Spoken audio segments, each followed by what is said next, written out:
Bom, primeiro, boa noite a todos vocês. Eu agradeço muito o convite. Eu já participei, acho que umas 2 ou 3 vezes aqui com vocês, apenas como ouvinte, né? E hoje estou aqui como convidada para comentar sobre este capítulo, que eu gostei muito da leitura desse capítulo. Então, eu estou muito feliz de estar aqui com vocês e, mais uma vez, obrigada. Então, vamos começar o capítulo 51, não se envergonhar. E ele já traz de início, né, uma passagem do Evangelho de Lucas que diz assim: porque qualquer que de mim e das minhas palavras se envergonhar, dele se envergonhará o Filho do Homem. Então, de início, a gente lendo assim pode trazer um pouquinho de estranheza, né, nessas palavras aqui que está no Evangelho de Lucas, dita por Jesus. Porque então Jesus fala para nós que se nos envergonharmos dele ou de suas palavras, então ele também se envergonhará de nós. Então, por exemplo, podemos pensar, então Jesus pagará na mesma moeda? Então nos traz um pouquinho de estranheza. Mas aí vem Emmanuel e vai nos elucidar. Então ele começa assim: muitos aprendizes existem satisfeitos consigo mesmos, tão somente em razão de algumas afirmativas quixotescas, ou seja, totalmente fora da realidade, né? Congregam-se em grandes discussões, atrabiliários e irascíveis, ou seja, coléricos, né? Tentando convencer gregos e troianos relativamente à fé religiosa e, quando interpelados sobre a fúria em que se comprazem na imposição do seu ponto de vista, que lhes são próprios, costumam redarguir que é imprescindível não nos envergonharmos do Mestre, nem de seus ensinamentos perante a multidão. Então, veja bem, o que uma interpretação equivocada das palavras de Jesus pode acarretar.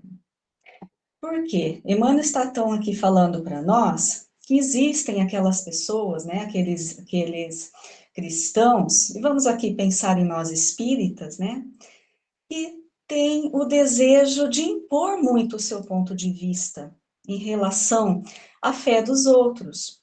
Então, ali começa aquele proselitismo, né, e vai começando ali aquela discussão, pessoas que entram em discussão por religião, nós sabemos disso, né, as pessoas até se matam por religião, nações brigando por religião, sempre foi assim. Mas por quê? Interpretação errada da palavra de Jesus.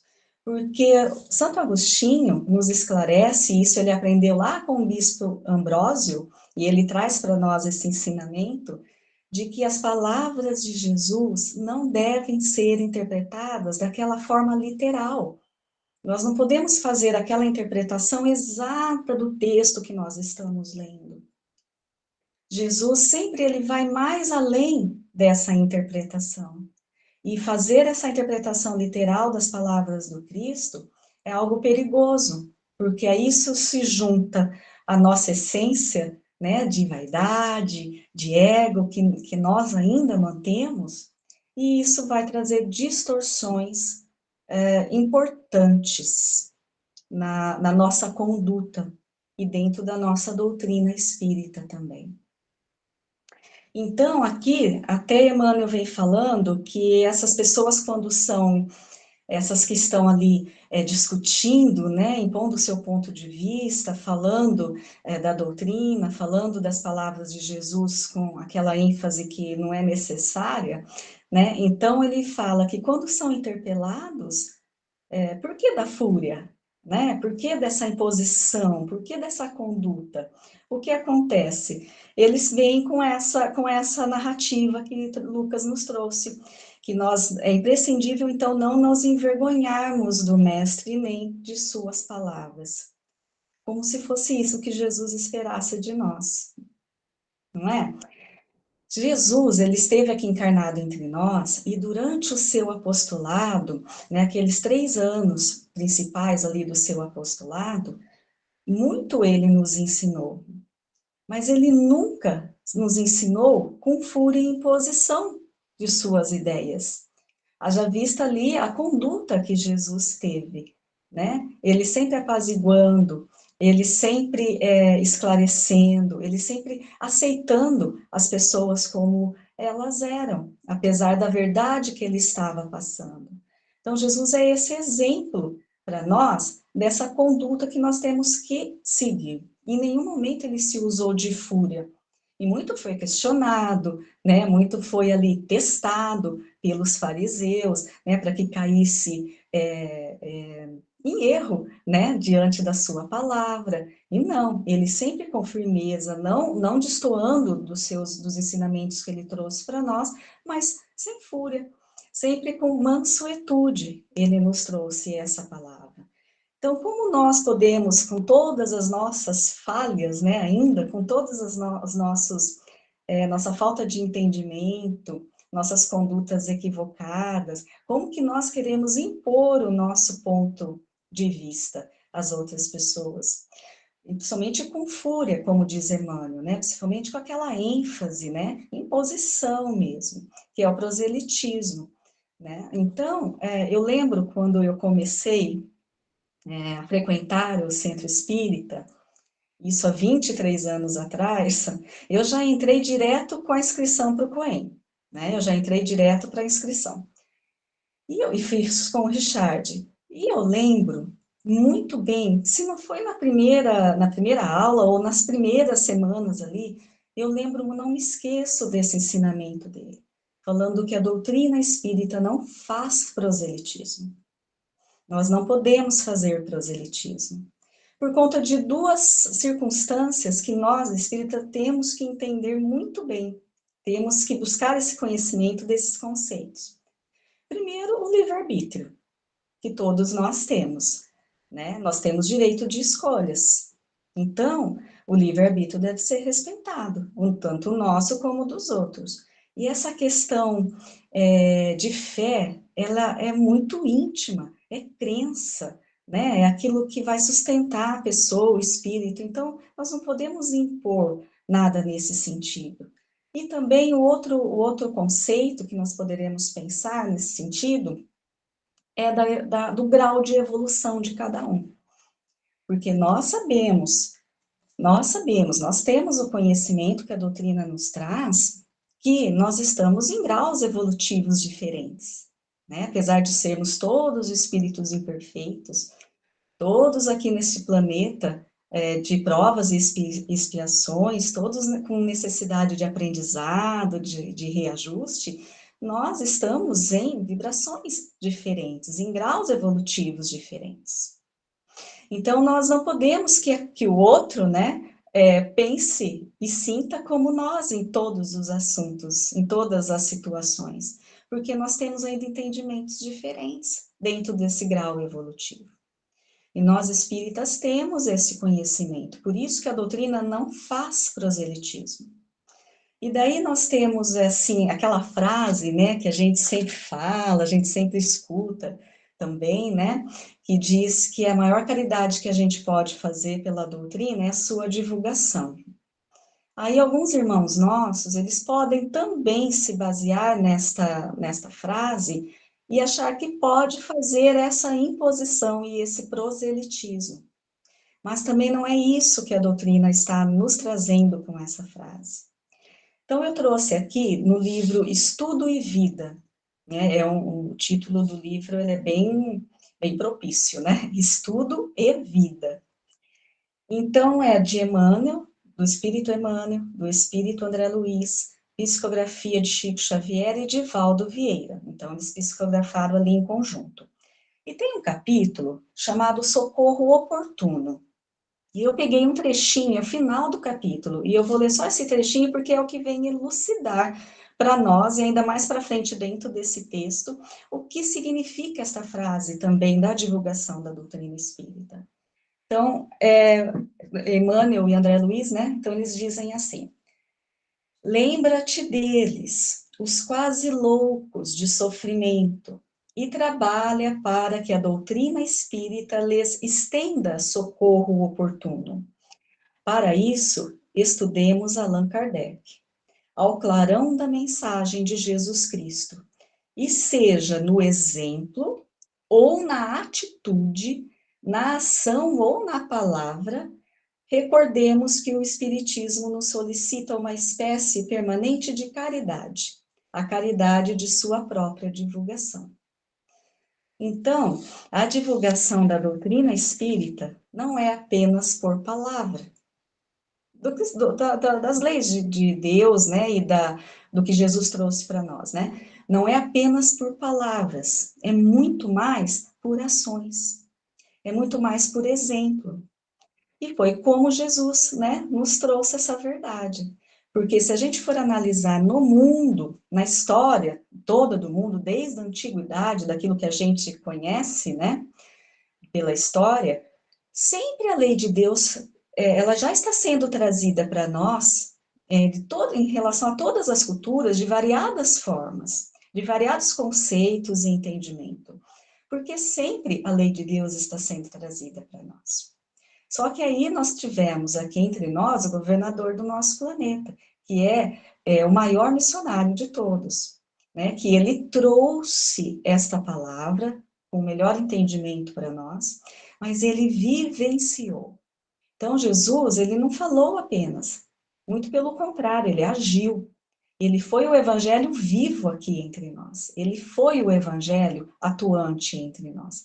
Esse é o diferencial do Cristo em relação a outros missionários de todos os tempos, que nos trouxeram aí algo, né, em relação a essa lei universal. Foi o exemplo, foi ele viver aquilo que ele pregava. Por isso ele é o governador do nosso planeta, né? Aí segue Emmanuel dizendo assim, no texto: todavia, por vezes, a preocupação de preservar o cristianismo, né, quando a pessoa faz esse proselitismo com essa fúria, não passa de posição meramente verbal. Aí está ainda uma situação pior apenas do que fazer o proselitismo. Quando a pessoa quer impor o seu ponto de vista, mas ela mesma não atua dentro daquilo que ela fala, dentro daquilo que ela está ali aprendendo, que ela está lendo do Evangelho de Jesus, dos ensinamentos do Cristo. Aí essa frase de Emmanuel aqui me remete à parábola do samaritano, do semeador, eu ia falar samaritano, a parábola do semeador. Por quê? A gente sabe, conhece a parábola, né? Então, aquele semeador saiu para semear, e conforme ele ia andando pelo caminho, as sementes iam caindo em variados solos. Aí Jesus vai fazendo essa comparação, essa analogia de determinados solos com aquilo que a gente oferece para ele. Então, podemos pensar, será que nós estamos à beira do caminho, igual as sementes que caíram à beira do caminho? Ou seja, será que nós estamos assim tão afastados, né, do Evangelho de Jesus, do seu ensinamento, não se importando, simplesmente vivendo a nossa vida, sentados à beira do caminho, vendo a vida passar por nós, né, da maneira como ela quiser, né, a vida nos levando ali, a gente só observando, sem trabalhar o nosso espírito, as nossas modificações, as nossas transformações, né? Sem trabalhar o nosso íntimo, enfim, sem nos importarmos. Será que nós somos aquele solo pedregoso, onde a sementinha cai, ela até nasce ali, brota um pouquinho, mas como a terra é infértil ali, aquela raiz fica curtinha, né? Não tem raiz que firme, então chega ali a intempérie, né? O sol ou a chuva forte, pronto, acabou com a planta. Será que nós somos esse solo? Que estamos aqui lendo o Evangelho, aprendendo aqui da doutrina, né? Estamos lendo, tentando estudar, tal, mas não enraizamos, não interiorizamos em nós esse ensinamento de Jesus e da doutrina espírita. a ponto de nos modificarmos com ele? Se somos esse solo, então, com certeza, as dificuldades que a vida vai nos trazer, porque ela vai nos trazer, né, essas intempéries, esses momentos mais difíceis, então nós vamos receber esses momentos difíceis, essas dificuldades, de que maneira? Se nós não fincamos raízes nesse ensinamento, se nós não interiorizamos a palavra de Jesus dentro de nós, como que nós vamos trabalhar essas dificuldades? Aí nós vamos ser aqueles que vão falar assim, não, eu estou sofrendo a injustiça, a vida é injusta comigo, Deus não me ama, Deus esqueceu de mim, né? Deus é injusto comigo, eu sou a sofredora maior, não é? Enfim, aquele egoísmo também, né, de só olhar para si. Porque nós não temos o entendimento necessário com aquela palavra interiorizada, realmente a ponto de nos transformar, né? Ou então também seremos aquele solo lá espinhoso, que tem lá, que nasce a plantinha, mas os espinhos crescem muito mais, engole, né? Aquela plantação, aquelas plantinhas lá que nasceram. Será que nós somos esse solo? Ou seja, que todas as coisas do mundo, as coisas da vida, as coisas da matéria, são mais importantes para nós que a questão do espírito. Nos envolvemos tanto com as coisas do mundo, né? Com com o desenvolvimento do mundo, com a matéria, com a aquisição, com o ter, né? E muito mais daquilo do que o ser. Então, nós deixamos que tudo isso do mundo, que tudo isso que nos envolve, e nos envolve mesmo, porque nós vivemos aqui, nós estamos encarnados, né? Não tem como fugir do mundo, não tem como a gente fugir de tudo isso. Nós estamos envoltos na matéria. Então, aqui nós somos absorvidos por tudo isso. Mas, mesmo absorvidos por tudo isso, nós temos condições de colocarmos o espírito acima da matéria. Aí não seremos engolidos, né, por tudo essa avalanche de coisas que a vida nos traz e que, em muitos momentos, são facilidades. São facilidades. Em muitos momentos, podemos chamar de ilusões. É aquilo que está bom naquele momento apenas, mas é um momento tão curtinho e a gente não dá a importância devida, o que vai realmente fazer a diferença em nós, que é o olhar para o espírito, né? Emmanuel, ele diz que nós estamos na supercultura, momento de supercultura, porque a evolução do mundo, ela chegou a um ápice, né? Evolução da tecnologia, evolução da ciência, da medicina. Então, é um ápice, assim, é assombroso essa evolução que a humanidade adquiriu. E isso é ótimo, e isso é necessário, faz parte, né? Tudo faz parte desse progresso. É importante. Mas, Emmanuel diz que, em detrimento de tudo isso, dessa evolução maior, que até nos assusta às vezes, em detrimento de tudo isso, nós estamos deixando os recursos da alma para trás. Aí vai chegar um momento em que a vida vai nos cobrar alguma coisa, né? Quer seja uma tristeza, uma decepção, uma doença, uma fragilidade, qualquer coisa que a vida vai nos trazer e vai nos cobrar um trabalho ali em cima daquilo, como que nós vamos trabalhar se não temos recursos da alma?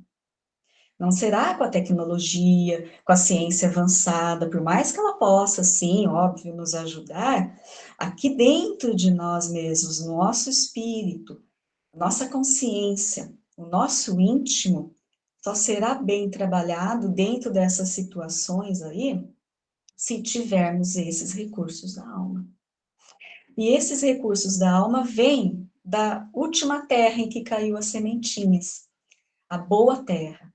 Vem quando a gente oferece para Jesus os seus ensinamentos, as suas palavras, a gente oferece essa boa terra, que é a boa terra onde vai germinar as palavras de Jesus, vai crescer e vai dar bons frutos, nós vamos ter colheita disso daí, né? Só que para isso nós precisamos trabalhar em nós, aquilo que Leon Denis chama de a primeira e mais importante potência da alma, que é a vontade. Porque existem, ele elenca ali umas 10 potências da alma, né, no livro O Problema do Ser, o Destino e da Dor. Mas, se nós não tivermos aquele elenco ali como primeira e mais importante, que é a vontade, nós não vamos acionar nenhuma das outras. E isso só nós podemos fazer por nós mesmos, né? Ninguém vai ter essa vontade por nós, a não ser nós mesmos. Então, quando Emmanuel diz que, às vezes, essa fúria de passar o ponto de vista é muito mais por orgulho, vaidade do homem, do que por interiorizar mesmo este aprendizado, aí a situação se torna ainda mais difícil, né, nesse sentido. Aí vamos seguindo, então, a leitura do texto. Emmanuel continua assim: tais defensores do Cristo andam esquecidos de que, antes de tudo, é indispensável não esquecer-lhe os princípios sublimes diante das tarefas de cada dia. A vida de um homem é a sua própria confissão pública. A conduta de cada crente é a sua verdadeira profissão de fé. Foi isso que Jesus fez. Ele trouxe a palavra, mas acima de tudo, ele viveu tudo aquilo que ele falou, tudo aquilo que ele ensinou, tudo aquilo que ele pregou. Por isso, lá no Livro dos Espíritos, questão 625, os Espíritos respondem a Kardec que aquele que Deus colocou para nós como nosso modelo e guia é Jesus Cristo. Porque ele foi a perfeição aqui para nós, né? E às vezes a gente se esquece de que a nossa vida, a nossa conduta é aquilo que vai fazer a diferença, obviamente, em nós, e aquilo que vai chamar a atenção das outras pessoas, aqueles que estão à nossa volta. Eu sei que a gente, como espírita, né, e aí o espiritismo, a doutrina nos traz tanto bem, né, quando realmente assimilado, nos transforma em tantas disposições, né, muda os nossos pensamentos em relação a tantas coisas que já vínhamos carregando, né, conosco assim, fazendo parte da nossa essência, e aquele ensinamento nos transforma. A gente tem vontade que as outras pessoas também conquistem isso, né? Essa paz que a gente vai adquirindo, essa mansuetude, essa quietude, né? Que, se bem trabalhado esse ensinamento, a gente vai conquistando ao longo do tempo. Então, a gente tem vontade realmente que as pessoas sintam isso também e consigam conquistar isso para elas. Mas nós não podemos impor, não podemos, porque não é a nossa responsabilidade, né? E também nós temos que respeitar o outro dentro das suas escolhas. Mas aquilo que fizermos, a nossa conduta no meio de todo mundo, da família, daqueles que a gente convive, né, mais intimamente, o nosso exemplo diante das circunstâncias que nós passamos na vida, isso sim vai, com o tempo, fazer com que aquelas pessoas nos olhem com outro olhar e comecem a pensar assim, mas como será que essa pessoa consegue ficar calma nessa situação? Como será que ela mantém, parece tão tranquila, mantém essa paz e o mundo está aí em volta, toda essa confusão? Como será? Como será? Por que será que essa pessoa não revida aquilo que ela acabou de ouvir? Por quê? Isso é que vai chamar a atenção, porque nós estamos interiorizando o ensino de Jesus, nós estamos colocando em prática o ensino de Jesus. Não é fácil, a gente sabe, não é da noite para o dia, né? A gente vai lutando, buscando, porque nós somos ainda esses espíritos imperfeitos, né? Do segundo mundo ali, elencando, né, os mundos que Kardec, que os espíritos nos falaram, né? Nos informaram, nós estamos ali do primeiro, que é o primitivo, em seguida vem o nosso de expiações e provas. Nós temos ainda processo para regeneração e para os outros ainda muito, muito mais. Então, estando aqui nesse plano de expiações e provas, só um passo ali do primitivo, veja bem, nós estamos muito mais perto do primitivo ainda, do que do restante, né? Muito mais perto do primitivo. Então, claro que a gente tem limitações, é claro que a gente tem falta de entendimento, é claro que muitas vezes o orgulho vai falar mais alto, a vaidade, o ego, a gente sabe de tudo isso. E Jesus também sabe que nós temos ainda todas essas limitações, né?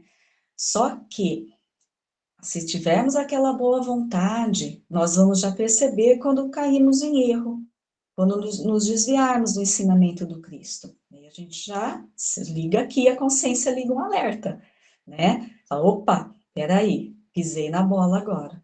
Agora não deveria ter falado dessa maneira, não deveria ter pensado assim, agido dessa forma, né? Então, o que eu posso fazer para reverter isso, né? Ou me desculpar, ou enfim, qualquer outra coisa, outra atitude que eu possa ter, ou não fazer mais, né?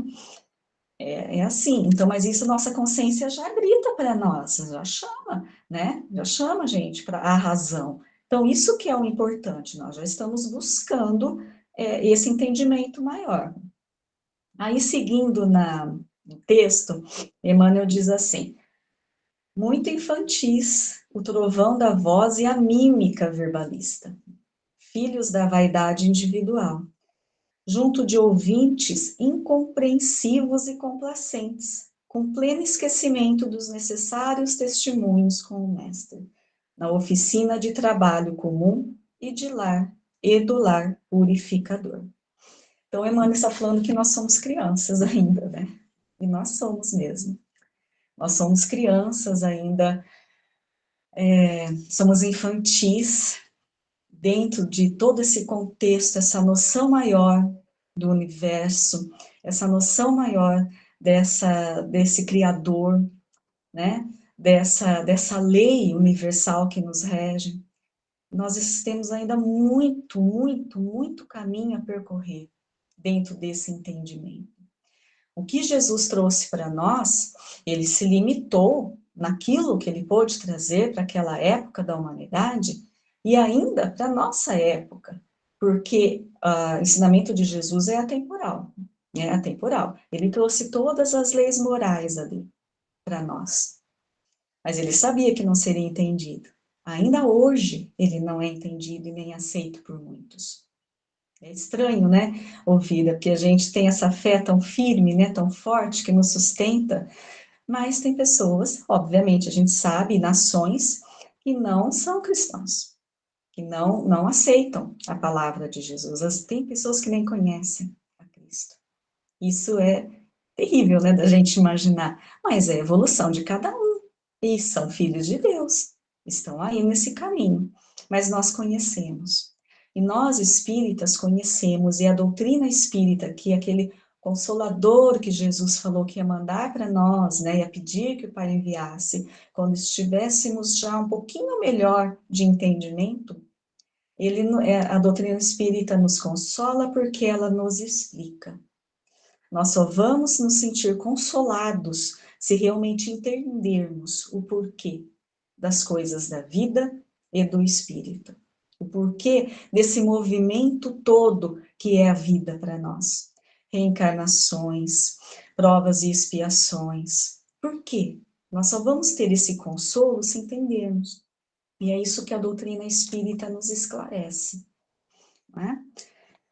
Aí vem o último parágrafo desse texto, que eu achei, ele dá aquele arremate, né, Emmanuel dá o arremate final, e ali ele nos elucida completamente, se ainda tivermos dúvida.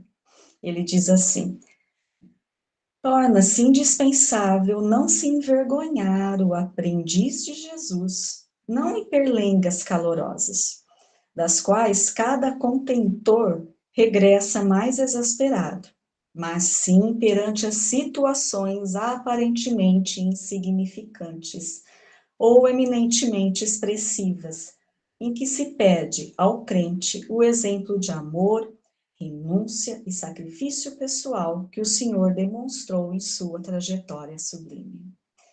Então, Emmanuel aqui nos explica lá aquele início, né, aquele trecho do Evangelho de Lucas, quando Jesus fala porque qualquer que de mim e das minhas palavras se envergonhar, dele envergonhará o Filho do Homem. Então, lembra no início, quando comentamos que o erro na interpretação pode causar danos, né, danos graves? É isso. Emmanuel vem nos explicar que não é esse nos envergonharmos de falar de Jesus ou de falar as palavras de Jesus em relação aos outros. É nos envergonharmos diante das palavras e do Cristo em relação à nossa conduta.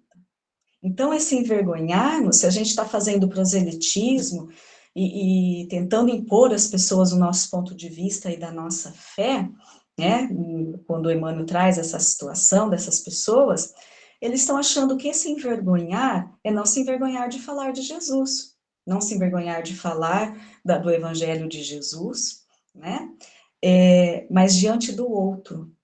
E Emmanuel vem nos explicar que não é isso.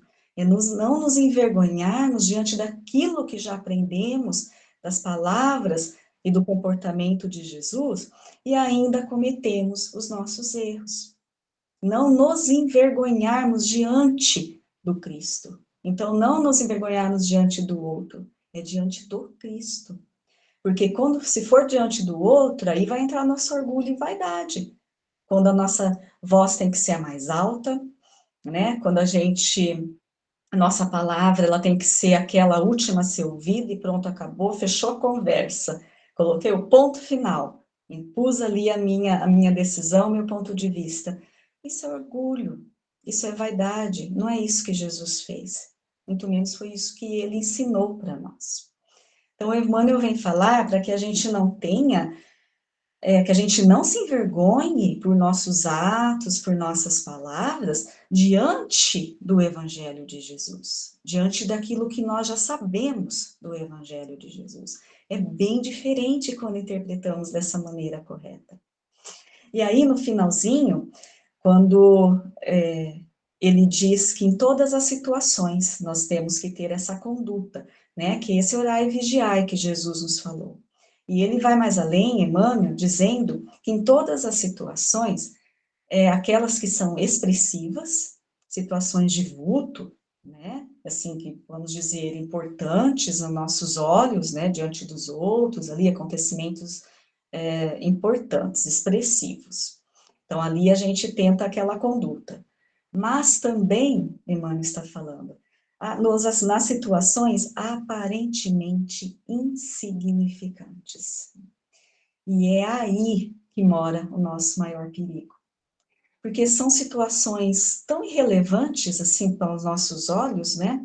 Tão sem importância, que acontece aí direto no nosso dia a dia, na nossa rotina, a gente não dá importância e não se liga que nesses momentos insignificantes nós temos que manter muito ativa a nossa oração e vigilância, porque é muito mais fácil de cairmos. É muito mais fácil de nos desviarmos do ensinamento de Jesus, porque não damos a importância devida a elas. E elas, assim como as de grande vulto, entra ali na contagem, no cômputo, né, da nossa evolução espiritual, sem distinção, sem diferença. Então, Emmanuel traz esse fechamento que é fundamental para a nossa reflexão. Entendermos o que é esse se envergonhar, que não é em relação ao outro, e sair falando e forçando, né, o pensamento, a fé do outro. Não, pelo contrário, é nos envergonharmos de nós mesmos, diante daquilo que já aprendemos do Evangelho de Jesus. E em todas as situações, mesmo que pareça insignificante, sem importância nenhuma, porque é nessa que a gente tem o risco de cair. Então, Emmanuel, nesse capítulo, ele vem falando muito do proselitismo, dessa nossa conduta, né? De colocarmos aí ao outro, né, com fúria, como ele fala, a nossa visão, nosso entendimento, a nossa fé. Aí, eu tenho mais um minutinho, pessoal, só para fazer uma leitura rápida? Sim. Então, nós temos aqui no livro Religião dos Espíritos, o capítulo 86, intitulado Dominar e Falar. Então, como Emmanuel vem falando ali da palavra, né, de falar de Jesus, esse cuidado todo, aqui, e também Emmanuel, né, ele vem falando para nós sobre o dominar e falar, sobre a língua. Então, ele diz assim, é só o finalzinho. Entretanto, ai de nós, todos trazemos leve músculo selvagem muito distante da educação. Esse órgão minúsculo é a língua, lâmina pequenina embainhada na boca. Olha, então ele faz a comparação da língua com a espada, porque ela fere. Instrumento sublime feito para louvar e instruir, ajudar e incentivar o bem. Quantas vezes nos valemos dela para censurar, vergastar, perturbar e ferir? Governemo-la, pois, transformando-a em leme de paz e amor no barco de nossas vidas. E, alicerçados nas lições do Evangelho, roguemos a Deus nos inspire sempre a dizer isso ou aquilo como o próprio Jesus desejaria ter dito. É isso aí, pessoal, que eu tinha para trazer para vocês, minhas reflexões diante do texto. Obrigada pela atenção de todos.